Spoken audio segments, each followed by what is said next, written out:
तो यहाँ पे आज का हमारा पहला प्रश्न देखिए क्या कह रहा है, भारतीय रेलवे में सबसे ज़्यादा कमाई का योगदान कौन सा है। मतलब कि समझ रहे हैं आप कि भारतीय रेलवे में जो कमाई का स्रोत है वह सबसे ज़्यादा किस विभाग से आता है, यानी कि किस एरिया से आता है। मतलब कि जो भी आप समझ लें, तो ऑप्शन सी सही हो जाएगा, माल यातायात से। देखिए दोस्तों, जो रेलवे की आमदनी है उसका सबसे बड़ा स्रोत उसकी मालगाड़ियाँ हैं, जो कि वह माल एक जगह से दूसरी जगह उसे पहुँचाती हैं, तो उससे उसे भाड़ा मिलता है। तो इसका जो रेलवे का स्रोत है सबसे ज़्यादा वह उसकी माल ढुलाई से है, यानी कि माल यातायात से। और रेलवे जो है इससे हर साल अरबों रुपए कमाती है।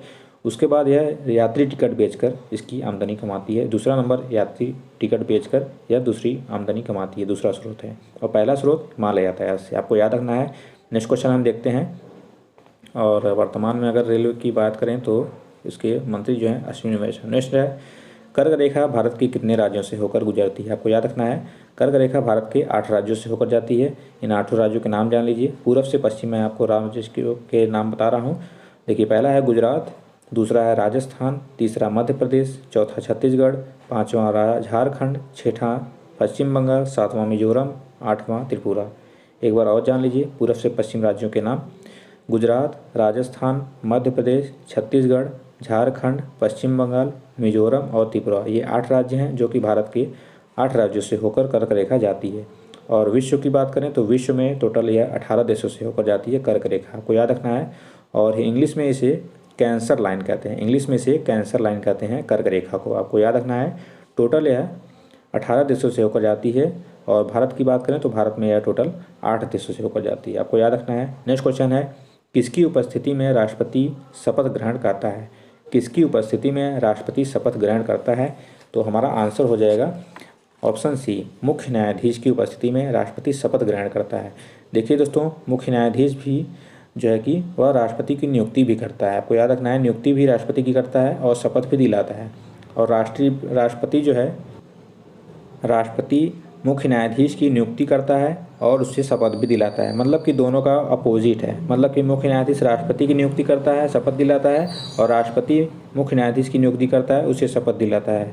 तो इस तरीके से दोनों का अपोजिट करना है। और उपराष्ट्रपति की बात करें, उपराष्ट्रपति को शपथ राष्ट्रपति दिलाता है, आपको याद रखना है। और अटॉर्नी जनरल, देखिए दोस्तों, अटॉर्नी जनरल को संविधान की अनुच्छेद 76 के तहत इसे नियुक्त किया जाता है, जो भारत का महान्यायवादी होता है, जो भारत का सलाहकार होता है, भारत का वकील होता है किसी भी केस में लड़ने के लिए, तो अटॉर्नी जनरल होता है, इसे इंग्लिश में कहते हैं। और इसे हिंदी में बात करें तो महान्यायवादी, जो कि अनुच्छेद 76 के तहत इसकी नियुक्ति की होती है। और वर्तमान में बात करें कौन है अटॉर्नी जनरल, तो के वेणुगोपालन जो है वर्तमान में अटॉर्नी जनरल है, आपको याद रखना है।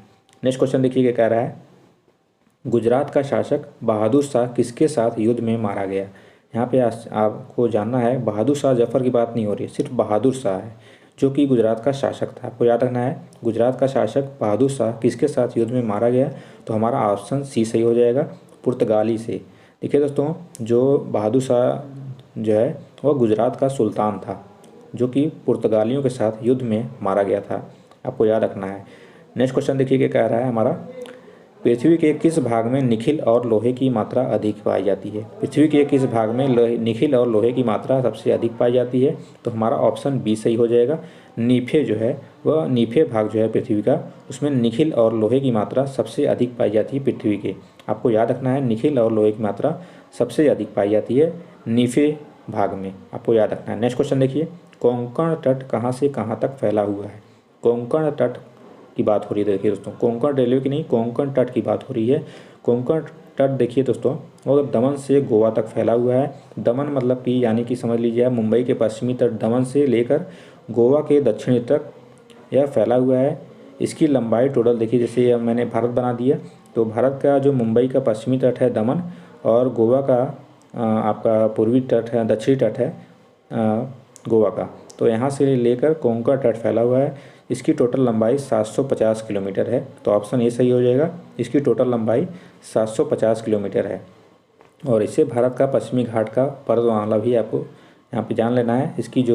इसे भारत का पश्चिमी घाट का पर्वतमाला भी कहते हैं, आपको याद रखना है। टोटल इसकी लंबाई 750 किलोमीटर है कोंकण तट की।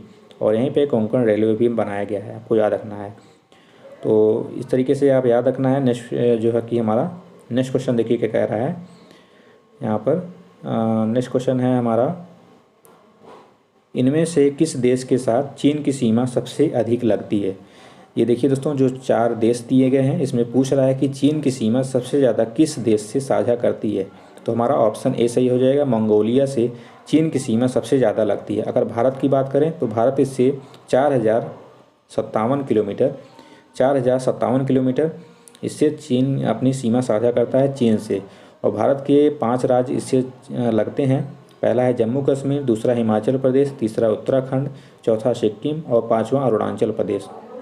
तो ये 5 राज्य लगते हैं और आपको याद रखना लेना है जम्मू कश्मीर, हिमाचल प्रदेश, उत्तराखंड, सिक्किम और अरुणाचल प्रदेश। और विश्व की बात करें तो विश्व में चीन की सीमा जो है वह 14 देशों से लगती है, आपको ये भी याद रखना है। और भारत में 5 राज्यों से लगती है और सबसे ज़्यादा मंगोलिया से यह चीन की सीमा साझा करता है। इतनी बातें आपको याद रखनी है। नेक्स्ट क्वेश्चन देखिए क्या कह रहा है, कौन सा अनुच्छेद भारतीय संसद को संविधान में संशोधन करने की शक्ति प्रदान करता है। यानी कि जो संविधान संशोधन है उसके बारे में किस अनुच्छेद में बताया गया है, आपको ये बताना है। तो अनुच्छेद 368 में बताया गया है कि संविधान संशोधन किस प्रक्रिया के तहत किया जाता है। अनुच्छेद 68 और भाग 20 में बताया गया है, आपको ये भी याद रखना। भाग 20 अनुच्छेद 68 में 368 में बताया गया है कि भारतीय संविधान जो संविधान संशोधन होता है वह भारतीय संविधान संशोधन भारत के संविधान में बदलाव या परिवर्तन करने की प्रक्रिया है। यानी कि कुछ भी अगर बदलाव होगा तो वह संविधान संशोधन के तहत ही किया जाता है। अगर आपके संविधान में कुछ भी यहाँ पे दिक्कत आती है, मतलब कि कुछ बदलाव लाने की ज़रूरत है, परिवर्तन लाने की ज़रूरत है, तो वह संविधान संशोधन के तहत ही किया जाता है। और देखिए दोस्तों, टोटल अब से मतलब जब से संविधान लागू हुआ है अब तक टोटल इसमें 105 बार संविधान संशोधन किए जा चुके हैं और यह संसद के द्वारा ही पारित किया जाता है। संसद में 3 लोग आते हैं, राज्यसभा, लोकसभा और राष्ट्रपति, ये तीनों मिलकर संसद बनते हैं। आपको याद रखना है इन चीज़ों को। नेक्स्ट क्वेश्चन देखिए क्या कह रहा है, राष्ट्रपति भवन का निर्माण कब हुआ था। राष्ट्रपति भवन का निर्माण कब हुआ था, तो हमारा आंसर हो जाएगा 1912 में इसका निर्माण हुआ था।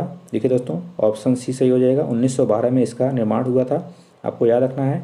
और टोटल इसे 17 वर्ष लग गए थे बनने में। 1929 में यह बनकर तैयार हो चुका था। और जो इसके वास्तुकार थे, मतलब कि जो इन्होंने जिसने बनवाया था उनका नाम आपको याद रखना है, एडविन लैंडसियर लुटियंस ने इसे बनवाया था। और इसे आज़ादी से पहले किस नाम से बुलाते थे, तो वायसराय हाउस से इसे बोला जाता था। इससे पहले वायसराय हाउस बोला जाता था, जो कि वर्तमान में अब राष्ट्रपति भवन के नाम से जाना जाता है। आपको याद रखना है इतनी बातें। नेक्स्ट क्वेश्चन देखिए क्या कह रहा है, भारतीय संविधान का कौन सा भाग केंद्र शासित प्रदेशों के बारे में बताता है। भारतीय संविधान का कौन सा भाग केंद्र शासित प्रदेशों के बारे में बताता है, तो ऑप्शन डी सही हो जाएगा, भाग 8। भाग 8 अनुच्छेद आपको याद रखना है, अनुच्छेद 239 से 242 के बीच में केंद्र शासित प्रदेशों के बारे में बताया गया है और भाग 8 में आपको याद रखना है। देखिए दोस्तों, जो केंद्र शासित प्रदेशों के बारे में बताता है यह अनुच्छेद कि केंद्र शासित प्रदेश में किसकी शासन रहेगी, मतलब कि केंद्र शासित प्रदेश में जो भी वहाँ पर योजना आएगी, कुछ भी जो भी होगा तो वह इसमें इस अनुच्छेद में बताया गया है। तो इस तरीके से आप याद रखिएगा, तो भाग 8 हो जाएगा। तो मैंने इस वीडियो में आपको टोटल 10 प्रश्न बताए हैं जो कि बहुत ही महत्वपूर्ण हैं और इन सभी के इंपॉर्टेंट फैक्ट भी मैं आपको बताया हूँ। तो इस तरीके की वीडियो डेली आपको मिलेगी और रिवीजन करते रहिए और मिलते हैं अगली वीडियो में जल्दी ही। तब तक के लिए जय हिंद, जय भारत।